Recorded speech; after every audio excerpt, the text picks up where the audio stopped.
Good morning, Bitcoiners. I hope you're doing well. I'm loving my life. Who could complain on a day like today? Not me. No way. I can complain about a few things. I will. I don't have enough coffee, and this is some weak ass coffee that I got. This hotel, can you imagine, doesn't have coffee in the rooms. You got to go all over this labyrinth to get a cup of coffee. It's crazy. It's crazy, I tell you, but we're loving life. The sun's up, everyone. We're having a good time. Let me get the chat up from the Rumble folks. Got to see what those folks are saying. I got all kinds of trouble today, of course, because we're traveling. There's always trouble. First up, I forgot my laptop charger. So I'm at 33%. It took me 13% to load the show over the last hour. So I suspect I'm not going to make it 2 hours. I'm going to be able to charge it today from someone else's, so tomorrow should be completely fine. But today I'm at risk of not being able to make it the whole time. I'm not going to make it 2 hours. No. There we go. Let me get to the live chat. Hope you're doing well. Hope you're doing well. Good morning and Chatelet, indeed. Barely 45. Chef Zero. But lay up for ourselves treasuries in heaven, where neither moth nor rust doth corrupt, and where thieves do not break through nor steal, or where your treasure is, there will be heart also. Yeah, the XRP advertisement's funny, huh? It's on the win. Yeah, hilarious. I am not advertising XRP, guys. I'll try to put my head so you don't have to see it too much there. If it's insulting you, which you have every right to be insulted by that. So if my head can block it, then you're going to be winning, I think. Huh? You're going to be winning. Can you tilt down your camera, lower thirds? Oh, yeah, there we go. There we go. There we go. Camera's tilted. I don't mind. Then we feel pretty censored here. You're not going to see the XRP ad much longer. There you go. Let's see what folks are saying. Good morning, gang. The times they are a-changin', says Soap Miner. Young Tommy says they will do anything to distract you from Bitcoin. That's kind of what we're talking about today. Good morning, Count and Crew. I know, Tommy, I catch myself doing and then have to recalibrate. Indeed, the state is still desperate, says Lance 2002. The deep state is still desperate. Nolan, Great Awakening Crew, happy Monday. Good morning, gang. Good morning, all. I thought there was no show today, impromptu. No, I was doing a show. The only day this week there won't be a show is Thursday. So no show Thursday. Last week, MMK 007 fixed me of my terrible math. I somehow, I'm so used to going the other way, east to the Middle East and things getting later. I forgot when I go west, it gets easier. It's early in the morning, less of a hindrance in the middle of my day. So we're doing fine. Always glad to be hanging out with the Great Awakening gang. Grab your mugs. The sun is up and Bitcoin is running. Exactly. See you later. I will see you later, young Tommy. Okay, perfect. Now don't move an inch.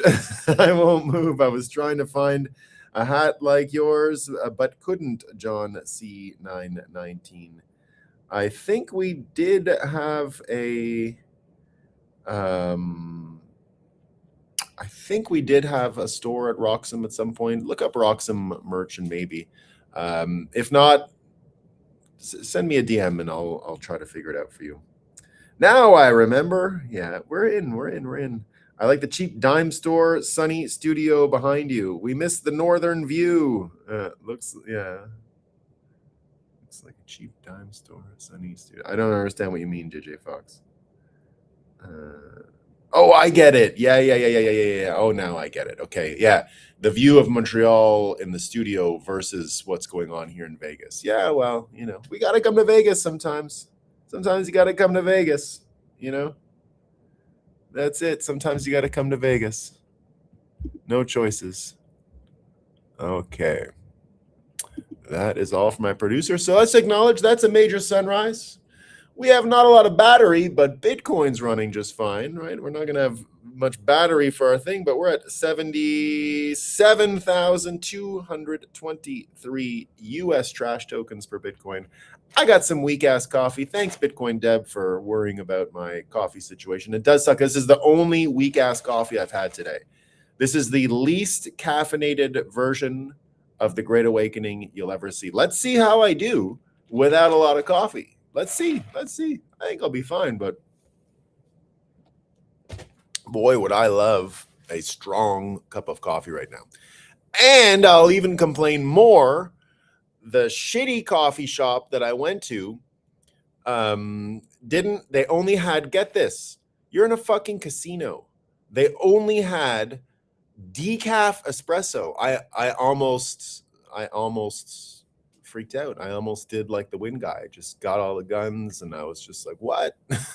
What? Only decaf? What are you talking about? All right. You don't need to hear my complaints about getting the show together. Let's talk about what is new indeed. Let's hear what the NPCs are hearing this morning. It's not going good. It's not going very good. Let's see what's up. Let me see if this thing still shares. Let me see how much of this stuff works. Yeah, and the website, the internet's not great either. So that could be our other problem. All right. Bad news, everyone. If you're trying to, be healthy and wellness max, right? It's gonna undermine your career life balance, experts say. You don't want to be too well. You don't want to be too well. You got to be a little unwell in order for your career to go ahead, and then you'll get some balance that way. But if you think you can be wellness maxing, your career is going to suffer, everyone. Be careful. You're going to the gym, trying to get healthy. Well, you could have been reading emails. Okay, there's a optimal amount here. So don't forget, Forbes is worried about your life balance, your career life balance. They're worried about it. They're trying to help you. They're on your side. We get this. Climate action is becoming key to competing globally. Guys, that's the problem with Bitcoin. We're not climate action maxing. It's just like the Forbes article. If you're too much on one side, we're not doing enough climate stuff. We're not doing enough, right? It's key to competing globally. If we do more climate stuff, right? If Bitcoiners would just become vegan, right? At Shanghai Climate Week, experts would agree with us. And then they'd say, oh, you guys are great. We get this. A new way to save the climate, guys? Is there a new way? We could dam the Bering Strait. Let's just put an ocean behind a dam. That's easy. No problem. Now, if my prediction of 2026 comes true, which is an announcement about a bridge between Alaska and Siberia over the Bering Strait comes true, I will say I'm wrong if the bridge actually has one of these ocean-stopping dams below it. So I will rescind my prediction. I will not count that as my prediction. If you can walk across the dam that they're planning to build in the New York Times, then I'm wrong. I won't count that as my prediction, okay? That would be a cheap win. I'm not predicting a dam to stop the Arctic Ocean. That is not my prediction. So even if a bridge comes on top of that, it doesn't count. All right, doesn't count. I say no. Oh, here's great. The World Economic Forum, right? Just like the Shanghai experts are trying to help you. Here are 6 ways that climate change is affecting sports around the world. This comes from the WEF. Sports, guys, sports. We got sports problems around the world. As extreme weather events escalate, they are likely to dramatically impact sporting events around the world. The sports economy is worth $2.3 trillion a year, but faces challenges from climate change. A new World Economic Forum report outlines pathways to ensure resilience, from running marathons at night at night to moving annual events to different seasons. Sporting organizations are doing all kinds of stuff. Olympics, Grand Slams for tennis. They're in Australia in the summer, and it's always hot. New route for the Tour de France. Skiing towards a warming world. Moving marathons. Oh no. Wildfire haze. Oh no. You can't. It's too much smoke. You can't play baseball. Oh no. Here's what we get from the BBC: how climate change threatens the economic backbone of the Pacific. But what about the dam of the Bering Strait? What about that, BBC? Climate change going to threaten the backbone of the Pacific. No more backbone. The backbone is going to be gone. Oh no, this is from Europe, from Le Monde in France. Impact of climate change on health in Europe grows increasingly severe, guys. Deaths linked to extreme heat are rising as the threat of vector-borne viruses such as dengue and chikungunya in a region of the world particularly vulnerable to the effects of climate change. Europe is getting all these viruses. I wonder why. Why are the chikungunya? Where did chikungunya come from? Nobody knows. It's from climate change. All right, and we get all these stories now about the shooting 2 nights ago in Washington, D.C., the third assassination attempt against Trump. Brian Stelter, very concerned about it all. Of course, it is the journalists who are victims of gun crime because they were in the room.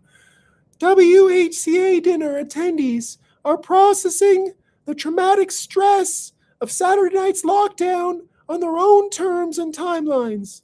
It's got me thinking about the other communities that have been shaken by violence recently. Thank you, Brian. Yes, indeed. The journalists were the big victims of the whole affair. I'm glad you were there for their mental health, right? Mental health. This one's just kind of funny, right? Security, because it's a bit of our theme today, too. We're going to be talking about the purpose of a system is what it does. And here, the purpose of a system is what it does. There you go, guys. Security at the Correspondents' Dinner worked as intended. Experts say it was great. It was no problem. It was just awesome. Awesome. And this is pretty fun, too. The New York Times: search for motive of gunman who charged press gala. We're looking everywhere. We're going to find that motive one day, guys. If only he was clearer in his letter. If only we read the 2-page letter. Search for motive. Hopefully they find it one day. Obama's looking too. Ex-President Barack Obama claims we don't know why White House Correspondent Dinner's gunman motives, what they were. Despite raving anti-Trump, we don't know. It's a big mystery. No one will ever solve it. Nobody knows. Nobody knows. It's brand new. I'm looking at your comments. And here I got one more. Oh no, that was it. Okay. Anyway. So indeed, we're gonna start today. We've been talking about Iran first up today, but Iran's kind of boring today compared to everything else. We have a last sip of this is apparently coffee. This is supposed to be coffee. That's what people said. When I bought it, I paid for coffee. It looks a little like tea, but it's okay. It was darker before. She made it with some kind of ridiculous syrup, though. Wasn't happy about any of it. None of the fucking Starbucks were open yet. What kind of Las Vegas doesn't have 24-hour coffee? My idea of Las Vegas my entire life was they'll just give you shit when you're gambling to keep you gambling. That's always what I thought the city was. And I mean, are they not just handing out coffees to people? What is going on? How can they not be handing out coffees to people all night long? I mean, that's what's going to keep people gambling, right? No coffee in the room. No coffee here. No coffee there. All right. Again, you're watching the most under-caffeinated version of this show that ever existed. So we'll be fine. It's a loser town now. Sick of the buried drone bomber Obama.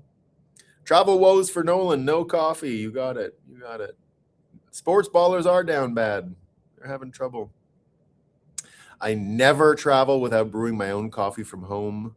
That way I never hate myself. I do hate myself. Yeah. I got some hating of myself. Disappointed to everyone that I can't make the trip to Vegas. I broke my foot. What? What? Seaberger, you broke your foot? How could it be? Terrible, terrible, terrible. Oh no. What a bummer. Sorry to hear that.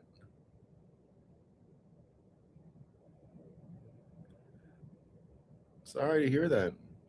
Well, NC Suprema, I bring my own Tabasco. Don't worry about that. That's I've always brought my own Tabasco. There's never a lack of Tabasco on this guy's company. It's very rare, very, very rare. Luckily, Tabasco is available everywhere though, so you can get it at almost any little shop. They got it at the pharmacy, they got it at 7-Eleven usually. The thing that I hate is when I get there and they only have Red Hot. I don't mind Red Hot, but it's not that hot. So when I see the Red Hot, and then it's just garlic sauce basically in my mind. But I do like it. I don't hate it at all. In a pinch, it'll do. All right, so let's continue talking about the Trump assassination attempt. So first up, the reactions are the story once again. Because the assassination itself is not like, it was never even close, right? It was, I made fun of the security earlier, but truthfully, there's a lot of comment about how poorly they did their job. I think there's a story out there today from a woman named Mads Campbell. She's kind of like she's known on Twitter. Forget what she does exactly, but I think she went on a date once with Murray Hill guy. And that's another sort of Twitter personality that shares stories about dating in New York these days or something like that. Anyway, I forget exactly what this Mads Campbell girl's all about, but I follow her and she pops up on my timeline with interesting takes, and she's not retarded, so that's why I follow her. And the whole thing's like a pretty interesting media personality, I guess you could say. So she was there, and apparently she left because she found the security so weird and so lax and inefficient, or whatever the problem was. Many people were commenting as well about how Trump was able to just kind of when people arrived, they saw Trump's Secret Service detail kind of meandering around. No one really knew what was going on. It just didn't look efficient at the level of security that the occasion should have had. Now, the reactions because of that lax security are all over the place. And indeed, you can, and we'll talk about it, that's sort of the theme here, is that the reactions, so the assassination itself, like the Ruth one, it was not going to work out. The guy didn't really have a super plan here. And it looked like his running and storming the thing with his shirt off or something like that. It was like, I don't even understand. But it was a very weak attempt. And indeed, security was good enough to get him. And it was never really that close to the president. And so analyzing the actual risk to his life, I don't know what it really was. It looks low, but I could be wrong. But anyway, for me, the biggest story is how these reactions are all lining up. And first up, the reaction on the side of a bunch of the mentally ill shitlibs is hilarious. That Trump did it to get his ballroom. So that one's really funny. So I don't know if you've seen this, but that's one of the big reactions out there, that Trump, it was another one of these, Trump faked it so that he could get the ballroom. And so the plan was, if you believe this, the plan was get a guy who is an avowed Trump hater and goes to No Kings protests, convince him that it's good for him because he lived, they didn't kill him, to spend his whole life in prison because it'll help Trump get a ballroom. So it's not really a great theory. And so you see a lot of these reactions today. I'll show you some of them of people who actually believe this went out like within minutes of the assassination attempt, that it's, of course, like Emperor Palpatine, the attempt on my life has left me in need of a ballroom. So the whole thing was to get the ballroom. It's just really funny. But again, the reactions are hilarious. We'll talk about some of the Republican funny reactions and crazy reactions. There are quite a few. But the most important thing of this fella that we heard about was indeed his manifesto, just like the New York Times ignoring it, not talking about it. What does it mean? Who could have, what was his motive? Perhaps we'll never know. The thing about the letter that is so striking, especially someone like myself who's read Ted Kaczynski's Unabomber manifesto, which was very interesting. But Caleb Hammer here and a few others talking about what this letter was all about. First of all, hi everybody! Exclamation point! Exclamation point! Exclamation point! Look at how stupid it looks. Now, the only one who can use exclamation points correctly and as a man is Trump. I don't know how he does it, but he gets away with it. But this guy here, hello, everybody. Hi, everyone. Hello, everybody. Hello.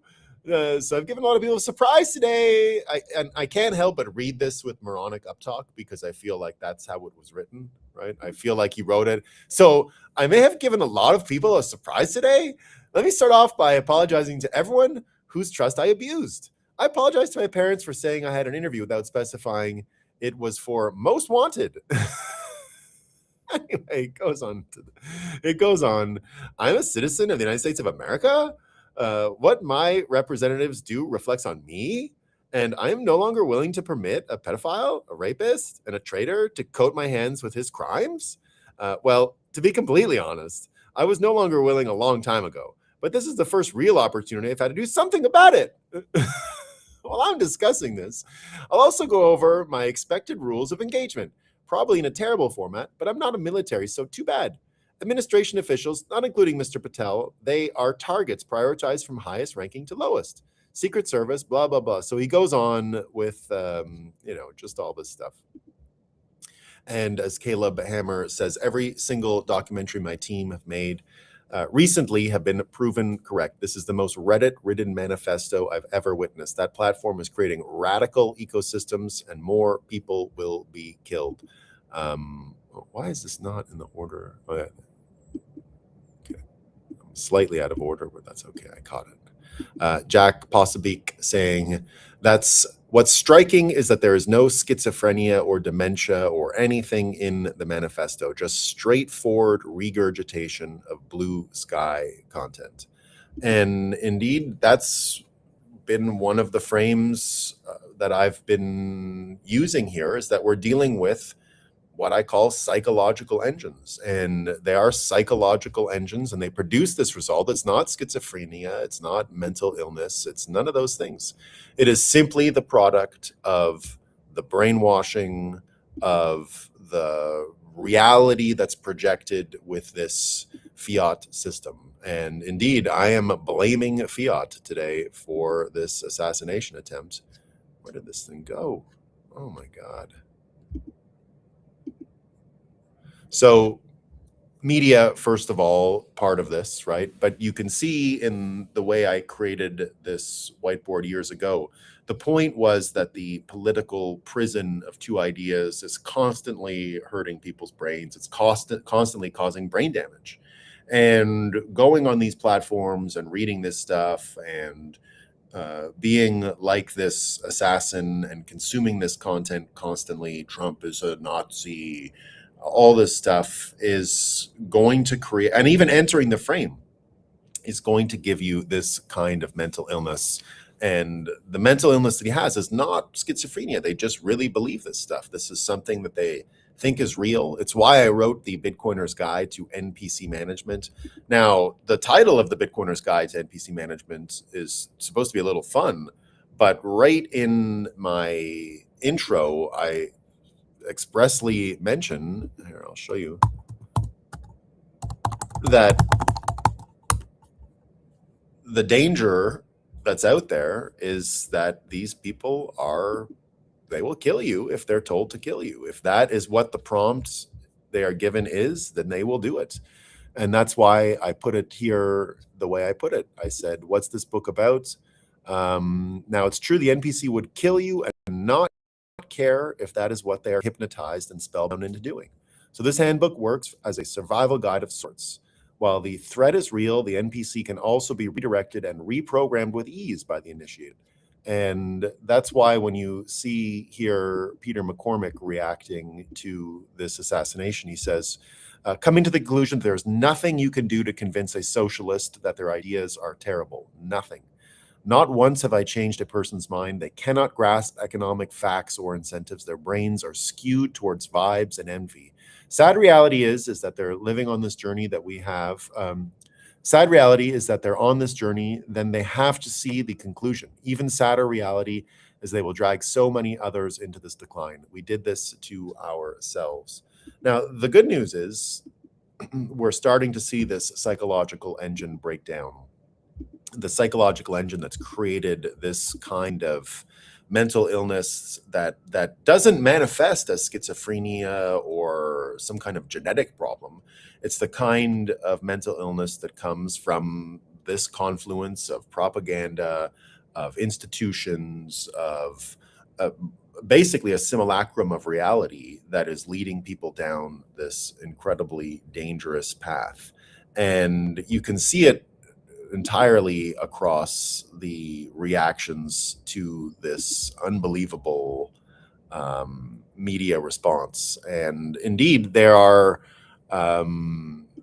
here you see Batya Ungur Sargon said the New York Times and President Obama are pretending the White House Correspondents' gunman didn't have a manifesto because the manifesto is indistinguishable from how they talk about Trump. Political violence is not equally distributed. The bullets are only flying in one direction, and it's left to right. And that's why the only reaction they can have is to ignore the manifesto, or worse, try to run their op on top of the manifesto. But it looks exactly like most of these talking points, like you've heard from these folks. Here was Hassan Piker just last week, public advocating for Trump's assassination. Here he is saying, someone's just got to do it. And then you know what I mean by do it, right? And Savannah Hernandez says, never forget how immediately after Charlie Kirk's assassination, Destiny stated that we need conservatives to be afraid of getting killed when they go to events. The left consistently calls for us to be killed / hurt and then cheer when they're killed. Wake up on to where we're at. Here you've got Eric Doherty pointing out that Ted Lieu just the other day, he's distant cousins of Free Eggwol guy, and he has the same accent, so I cannot play him talking because something about his accent lying in the way that he does is too irritating for me. So he's one of the people, just because of the way he talks, that I want him caught up in some kind of, there's calls for him to resign here, resign. Just resign, do it. Ted Lieu is facing calls to resign or be removed after his slanders on President Trump being a pedo and all these things ended up getting acted on by the White House Correspondents' attempted assassin. It's the exact same talking point. So multiple instances just like this.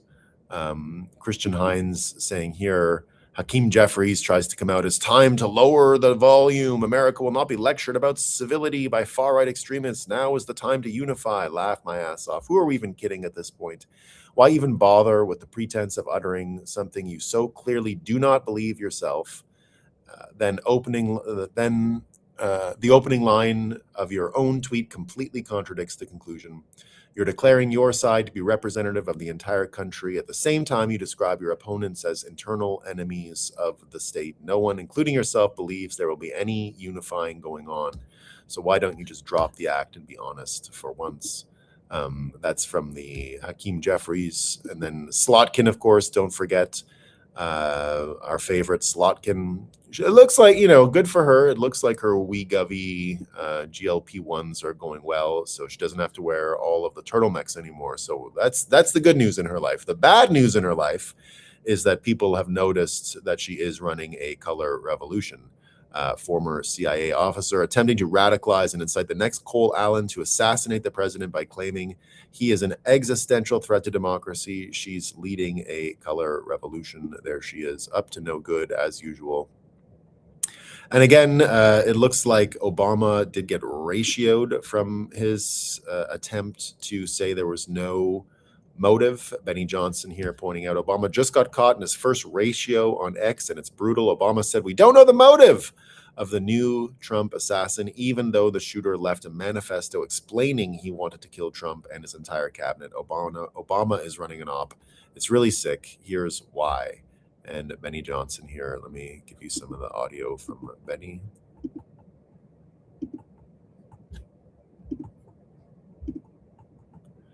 I'm going to come up with a new system soon for this sharing. I'm working on it back in the northern studio. There's an old Key and Peele sketch called Rap Album Confession, where a detective plays a rapper his songs where he confesses to the murder of someone who actually got murdered, and he describes in great detail exactly how the murder is going to happen on his rap song. The rapper tries to play dumb, but eventually gets arrested for the murder because he just like left too many clues right in his rap. I think it's a really funny sketch, and you should watch it because it's kind of something that's going on right now in real time, because the rap album confession of Cole Allen is he wanted to kill Trump. He made it very clear that that was his intention. The entire purpose of his life over the last couple of years was killing Trump. He left a breadcrumb trail all throughout his social media where he was constantly raging about Donald Trump, where he was saying that President Trump needed to die with a shotgun. He was talking about how people need to arm themselves. He was talking about how it'd be.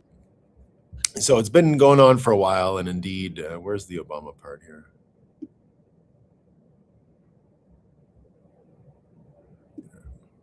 Knew that he had donated to Kamala Harris. You know, you could say, well, where's the letters? Where's his social media? And we were able to uncover all of that today. So you could have sent this last night. It would have been fine. I don't think anyone would have really crashed out on Obama over this. But now the entire internet is crashing out on Obama over this because he's lying. Because we've known about these things for a very long time. We've had his social media. We've had his donations. We've had his manifesto. This is a manifesto with all of his objectives, right? His objective, you don't get them all. Well, you got to start somewhere. Somebody's got to pick up the slack. It's like saying we're killing Donald Trump because he thinks Donald Trump. So indeed, you can tell that these reactions where they go out of their way to say, we don't know, like Obama did, hours after we knew, is proof indeed that you are involved in a massive, massive, massive psychological operation. You are dealing with the psychological engine that is sputtering, that is dying, that is failing. You're seeing the last death throes here of fiat currency, really. This is the system coming down. This is what it looks like. The system here that uses this propaganda to create this mental illness is breaking in real time, and you're seeing it.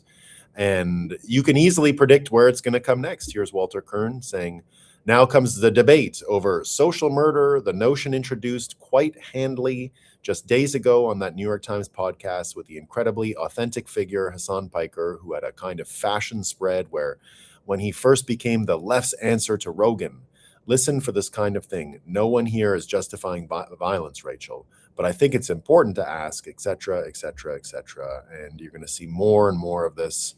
And here we can see you've been all over this from the jump, but Thomas Jefferson would have been, yes, you're going to see more and more of this as we go forward. And as Ben Hart understands here and writes, Ben Hart is the breakdancing Bitcoiner, right? The breakdancing Bitcoin older fella, list breakdancing champion, I guess. Every normal conservative knew instantly that these Patriot Front buffoons were false flag operations funded and organized either by the deep state FBI, CIA, the Democrat Party, Soros taxpayer-backed NGOs like SPLC, or all three. And indeed, the Democrat Party doesn't offer proposals to make America better. It says, I say this as a JFK-style Democrat. Today's Dem Party is the party of psyops and hoaxes, and the Operation Mockingbird corporate media is their propaganda arm. And that's exactly what we're talking about when it comes to this psychological engine breakdown. That's why All of these things, though, you're seeing them melt in real time. You're seeing this, the capacity of the media to just lie, the capacity of them to report on lies, and all of this architecture that creates this kind of mental illness is having a lot of trouble keeping up with the pace of change. And it's having a lot of trouble keeping up with Trump's skill sets. Indeed, everyone wondering yesterday, Trump goes on 60 Minutes to talk about this, and everyone's saying, why is Trump rewarding 60 Minutes with this interview? And they have this interview with this lady who, you know, she's got the eyes, right? We got the eyes here. We can see she's got the eyes. This is who it is. Here's her with the eyes. So this was the lady who interviewed Trump yesterday. Here she is calling him, reading the letter out loud to him.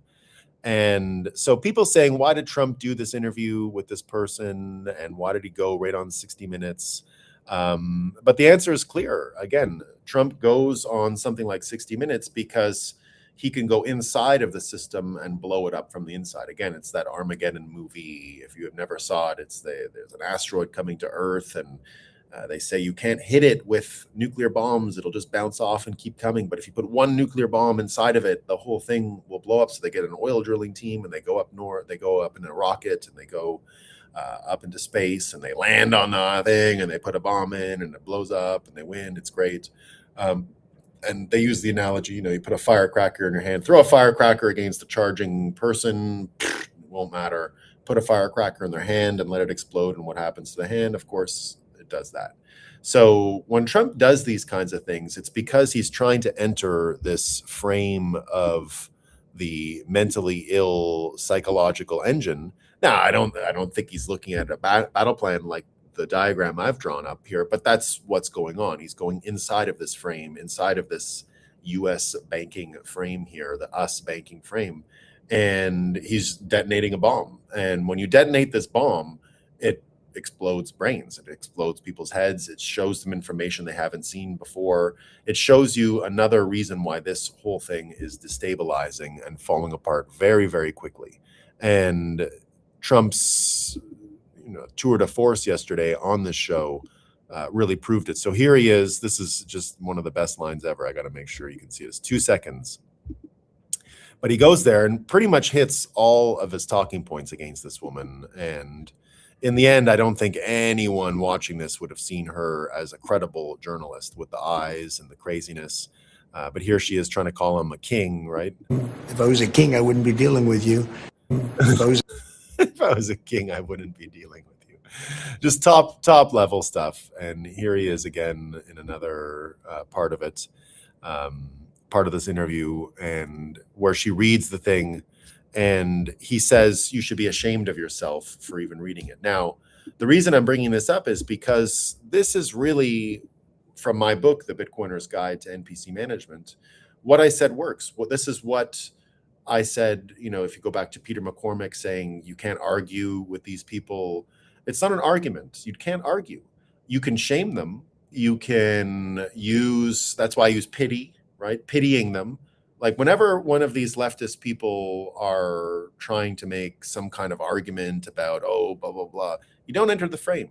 You just say, I'm sorry this was done to you. I'm sorry this happened to your brain. I'm sorry someone had a successful psyop and it entered your mind, and now you've got mental illness. And you can't just get out there and argue with them. Arguing with them is very stupid. So Trump did great here, where you can see in this, he didn't argue with them. He just did his Trump thing and said you should be ashamed. And making all these jokes at the time where he's making them ends up becoming way more persuasive. And again, this is just a sign over on 60 Minutes. Sending her is great in the sense that the contrast really did show the weakness and mental illness of some of these people. The so-called manifesto is a stunning thing to read, Mr. President. He appears to reference a motive. A stunning thing to read. No, it's like everything else on Reddit, everything on Blue Sky. It's normal run-of-the-mill stuff. Anyone who paid attention in the moments after the Charlie Kirk assassination will recognize all of this as just pedestrian, just exactly the same thing we've seen. In it, he writes this quote, "Administration officials, they are targets." And he also wrote this, "I am no longer willing to permit a pedophile, rapist, and traitor to coat my hands with his crimes." What's your reaction to that? Well, I was waiting for you to read that because I knew you would, because you're horrible people, horrible people. Yeah, he did write that. I'm not a rapist. I didn't rape anybody. Do you not think he was referring to you? Excuse me. I'm not a pedophile. You read that crap from some sick person. I got associated with all stuff that has nothing to do with me. I was totally exonerated. Your friends on the other side of the plate are the ones that were involved with, let's say, Epstein or other things.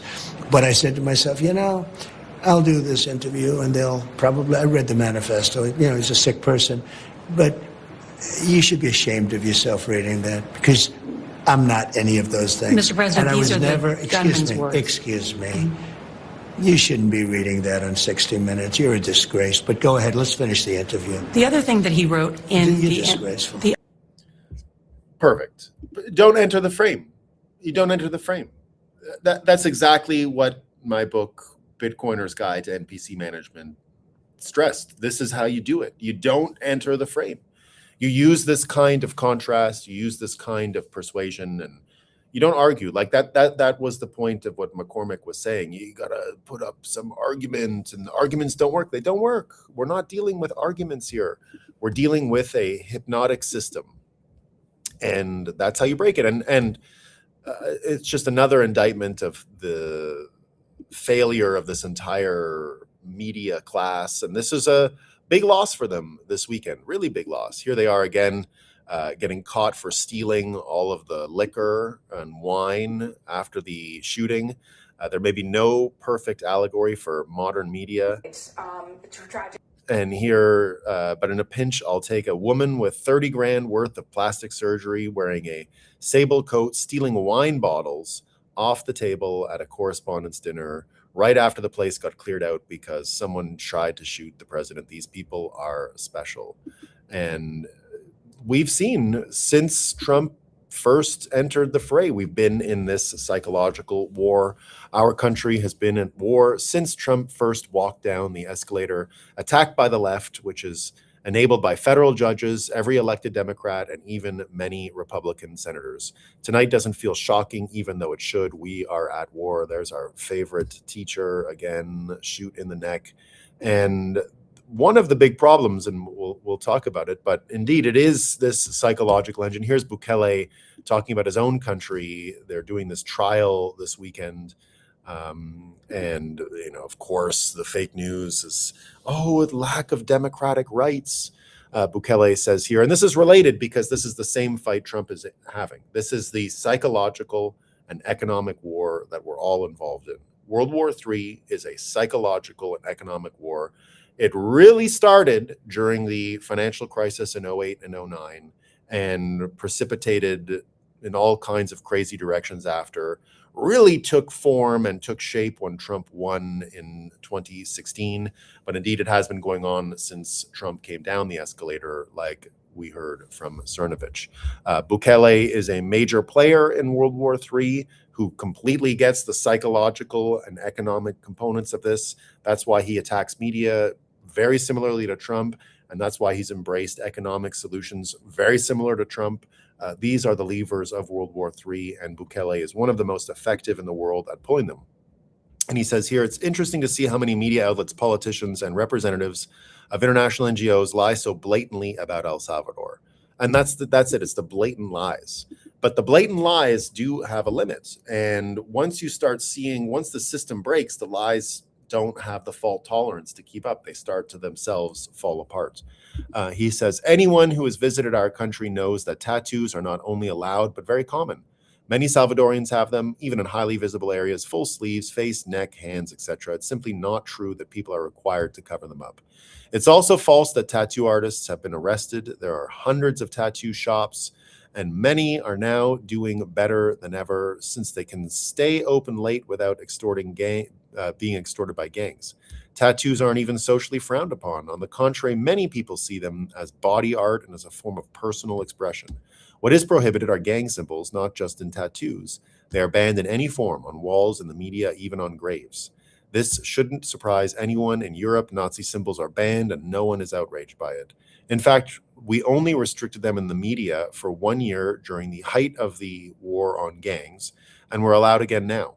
Yet we are scolded by the international community for that temporary measure, while Nazi symbols have been prohibited in Europe for 80 years. So which is it? What is acceptable for them and not acceptable for us? The European argument is that banning these symbols is necessary to prevent a return to a past that they do not want to relive. Well, that is our argument too. And that's why, arguments work, but just breaking these things down works better, like what he did.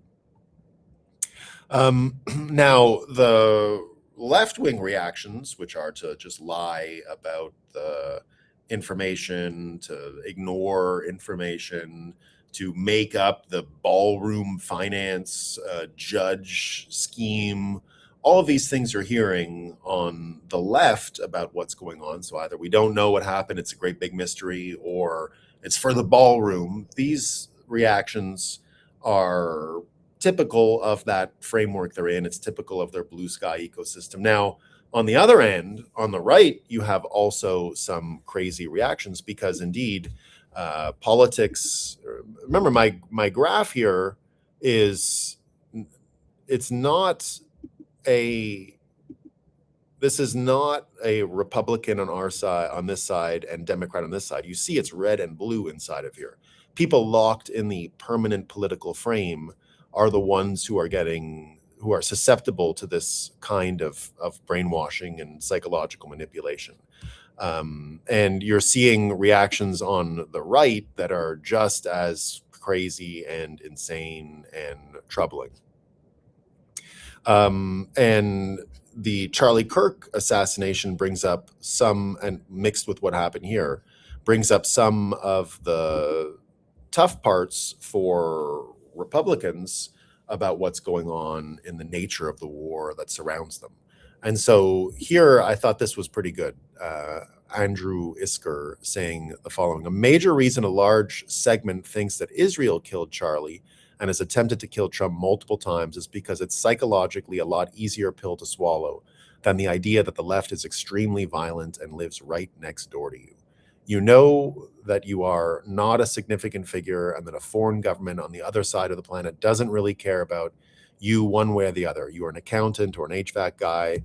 You are well aware that the Mossad isn't going to kill you. But the idea that the guy who lives down the street and talks about empathy and kindness and healthcare for everyone would put a bullet in your head over a Trump sign in your yard is far more terrifying. I've been very critical of America's relationship to Israel, but the obsession over it by many is actually a defense mechanism that allows you to pretend that the threat to your way of life and your life itself isn't right in front of you at all times. No, there isn't a radical left all around us who want us dead. All those posts celebrating Charlie's death were just Israel bots. This is all just a distraction from the Epstein files. We actually can work with the left to oppose Israel. This is the kind of stuff Russian peasants would say about the Bolsheviks in late 1916. And that is 100% true. That is the biggest worry here, is that people continue to think they can argue. There's a debate. There's a political debate in America. There's no political debate. This is mental illness at levels we've never seen because the system is dying, because you're involved in a psychological and economic war. This is the result. The result is many, many people are casualties of the psychological and economic war that surrounds us. And they're the people celebrating death. They're the people celebrating all of this crazy stuff. And so, these ops are designed to keep people in this fake prison of two ideas. They're designed to keep people in conflict perpetually. Again, this is why I have the two arrows and this kind of seized up brain in this image. And when you look at the other reactions, here's one where a lot of people are talking about the time travel argument here, that this killer, so I don't know if you saw this story, it's pretty wild. But this is one of the other big reactions, is that so the assassin was a NASA something. He worked for NASA, I guess. And here was his colleague. I guess this guy, Henry Martinez, has gone missing, but this guy tweeted out in like 2013 the assassin's name and just the name. And then a year before Trump's assassination, the same account put this picture up. And if you superimpose the image here, you see that it actually is an exact, I don't know, shadow resonant of the picture from Butler and the assassination attempt then. And then this guy's whole account is about time travel and all of that stuff. Now, I love this stuff. So I enjoyed all of this content yesterday. But take a step back and realize that you're in a psychological war. You're dealing with people like Slotkin. You're dealing with people like Obama that are straight up. This isn't a mistake.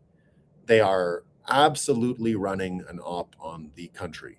And when you think about what this is, I mean, my guess is someone was able to create this little nugget to get people to talk about it, to get people distracted, just like the Israeli thing is a distraction about what's really going on. It's a distraction about how bad things are with your neighbors that want to kill you and how far along you are in a psychological and economic war that's spreading at intense speeds all over the place. So I'd say, as much fun as I like this story and as much as I would like it to be true and as much fun as I have analyzing it, of course, you get all these stories about Baron Trump, right? That's related to all of that. Open-minded approach now with the Henry Martinez account on X and his 2023 post simply saying, Cole Allen, who is the shooter from yesterday's dinner? This rabbit hole about Trump makes even more sense. Baron Trump novels are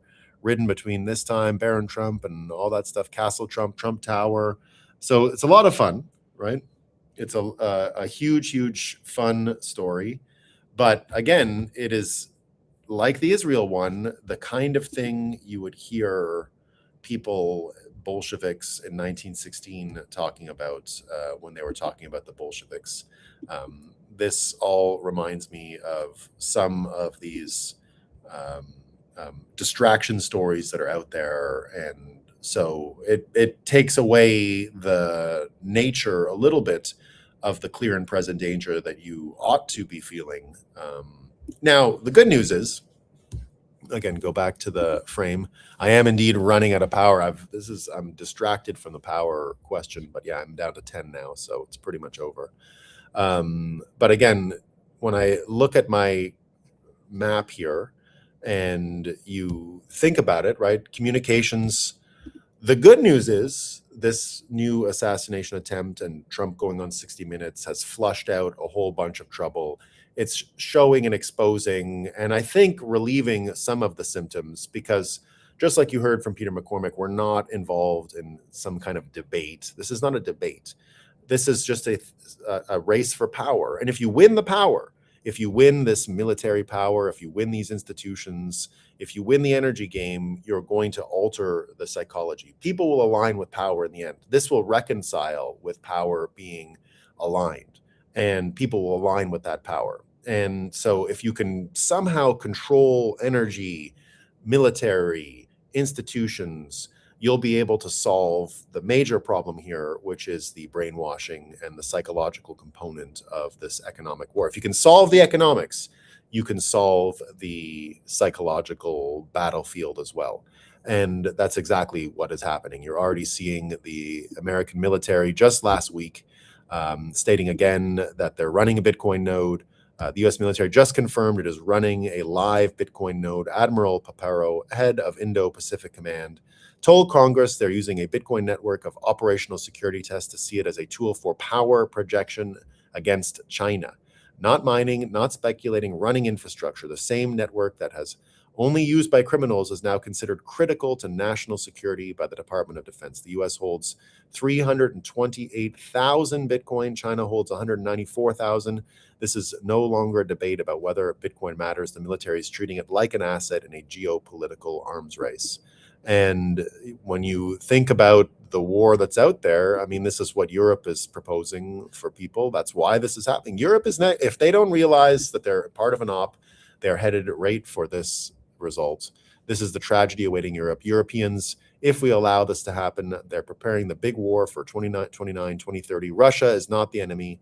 The enemy is the city of London and their puppets in Brussels. And that is the system that is breaking. Ursula already saying our heavy dependence on imported fossil fuels makes us vulnerable. We must reduce this independence. She's acknowledging the vulnerabilities, but doesn't have any way to stop it. And indeed, food for thought. James E. Thorne here saying a key foundation of Trump's national security doctrine is turning shipbuilding into America's industrial policy. This is also why you're seeing Trump move the needle so much over in Iran, because the shipbuilding question is a big part of it.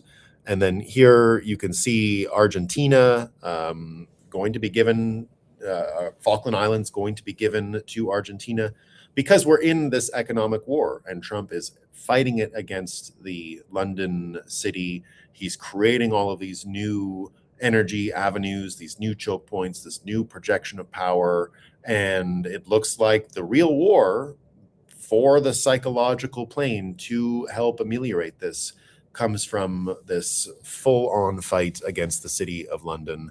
And that's why it shouldn't come as any surprise that the Falkland Islands will probably go back to Argentina as a result of the weakness of the British and their terrible policies. Even China is turning on them. Beijing lashes out at EU after Chinese firms included in latest Russian sanctions. But indeed, China itself is trying to participate in these ops. And this is where the big story comes for the US situation, is because the Chinese are aligning with the Senator Sanders types, all of the data center types. Here, China's military strategy is to defeat America, based around encouraging Democrats to deindustrialize America, regulate AI, handcuff the American military with rules of engagement, and cripple young white men with DEI racial discrimination. But it ain't working. Indeed, here you can see China having tons of trouble. Joran Blokland, again, this is why they're still not engaging in this new psychological engine. Saying here, whenever I post something suggesting that the Chinese economy is not much different from other aging economies, a lot of people feel the need to explain to me that China is super productive and it's a true growth miracle. The straightforward reality is that China is not super productive, nor a GDP growth wonder. China's population is aging and shrinking like no other. In the coming decades, the Chinese population will shrink to hundreds of millions. More importantly, so China's labor force, meaning China's primary source of GDP growth, is outright negative.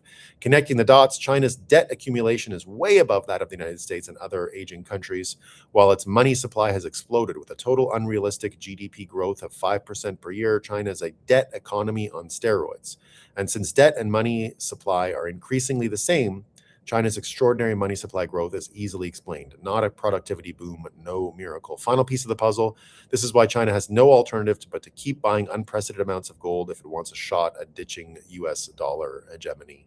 But that's why you've got Elon Musk even out there creating this entire system that, is mixing the X bank with all of this military infrastructure, all of these.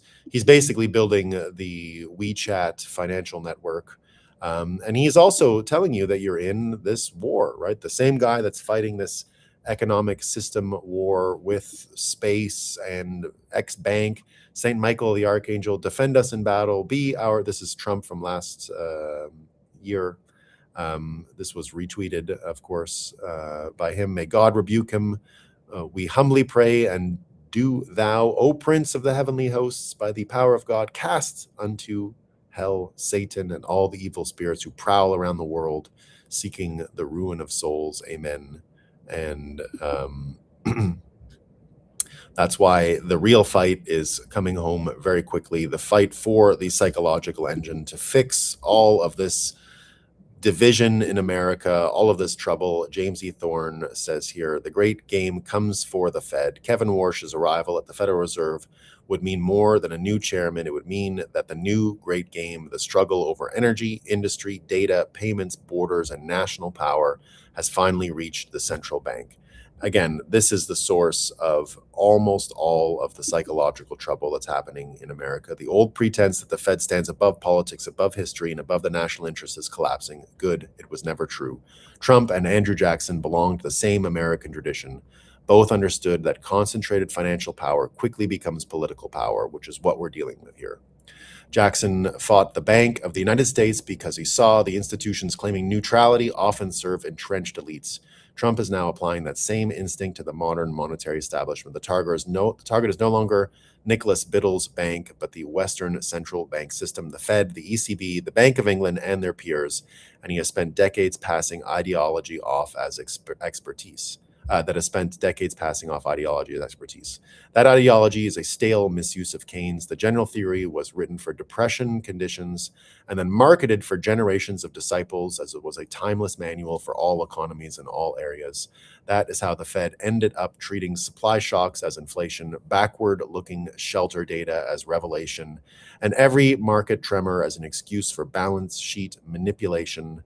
Across the West, the same script still reigns: manage aggregate demand, massage expectations, defend the inflation target, and assume more central bank discretion is always a mark of sophistication. Warsh represents a different possibility. He and Secretary Bessent are linked through Drunken Miller, which means a Warsh Fed would not operate in splendid isolation from Treasury, but in strategic coordination with it. That will horrify the status quo, and it should be expected. The status quo should be horrified. Trump's America First policy is not just about tariffs or border control. It's about restoring economic sovereignty through innovation, productivity, energy abundance, and supply-side reform. That is the regime change now coming for the Fed, and if it succeeds, it will challenge the entire Western central banking consensus. Warsh grasps something the Fed's academic monoculture does not.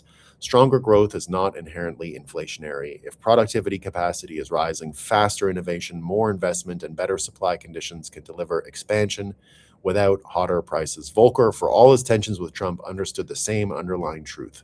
Credible money was a precondition for durable, non-inflationary growth, not an excuse to suffocate productive expansion forever. Bernanke, Yellen turned emergency activism into doctrine and made Wall Street dependent on central bank liquidity. Shrinking the balance sheet is not radical, it is normal. The great new game is not really a single appointment. The United States is exiting Pax Americana and entering a new era of economic sovereignty, much as the early republic had to break free of British imperial finance after the revolution. That transition requires regime change at the Fed. Kipling in Kim wrote that when everyone is dead, the great game is finished, not before. With the appointment of Kevin Warsh, the monetary front of that new chapter in the great game truly begins. But can one man break decades of Keynesian dogma embedded across the Western central banking order? Well, the good news is the mental illness is just too great. So there's a lot of need for it, and you're already seeing it. These stories of audits are going to continue.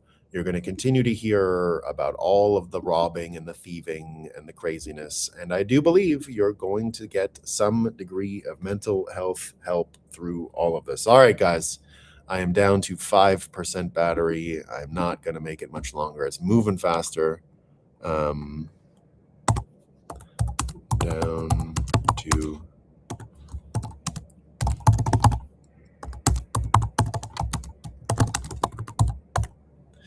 So there you go.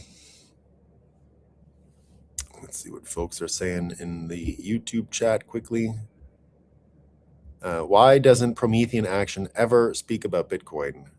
Yeah, I'm a total sucker for the time travel stuff, man. I love it. I love it.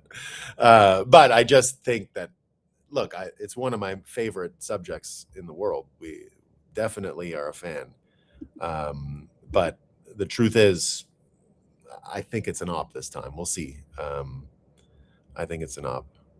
An XRP on the building behind Nolan. Yeah, well, nothing you can do. They're allowed to buy ads, you know? Oh, a lot of comments. Hold on.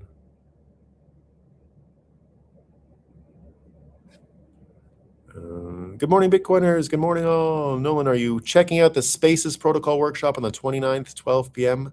100% Bitcoin. Yeah, I might. Good idea.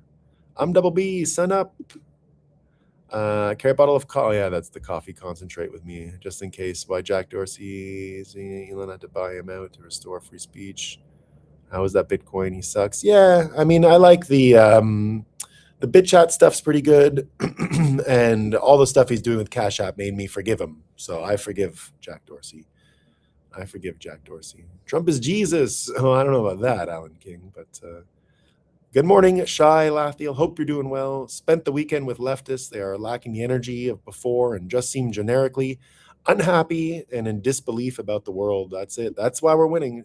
60 Minutes interview was brutal. Yeah, that's why it was good for him. Fraud, feudalism collapsing. Exactly. Swamp donkey reporter. Pardon my French. In general, I don't like getting mowed down by Saudis. Yeah, that happened right there. It was the mowed down right there. That's exactly where it happened. If you don't think your neighbors want you, recall C19. They would have done that to you in a heartbeat. If told to do so. That's it. Why hasn't Promethean Action ever speak? Susan Kokina did go on Marty Bent's show once. I think I'm going to have Tom Luongo on the show Friday, so I can ask him if you want. I think he knows Susan Kokinda and Barbara Boyd pretty well, but it looks like I will have Tom Luongo join me when I'm back at the Northern Studio on Friday. All right, everyone. I've got just 5. I still have 5. For some reason, it stopped. As always, great takes, Nolan. Enjoy the conference. Thanks, Bitcoin Deb. Have a great first day of Vegas. We look forward to seeing you tomorrow. Thanks for the show, Nolan. Be safe in Vegas.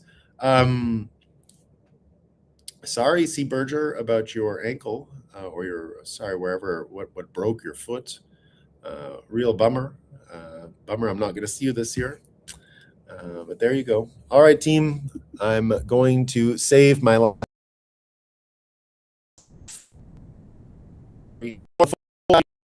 We're going to have a great day.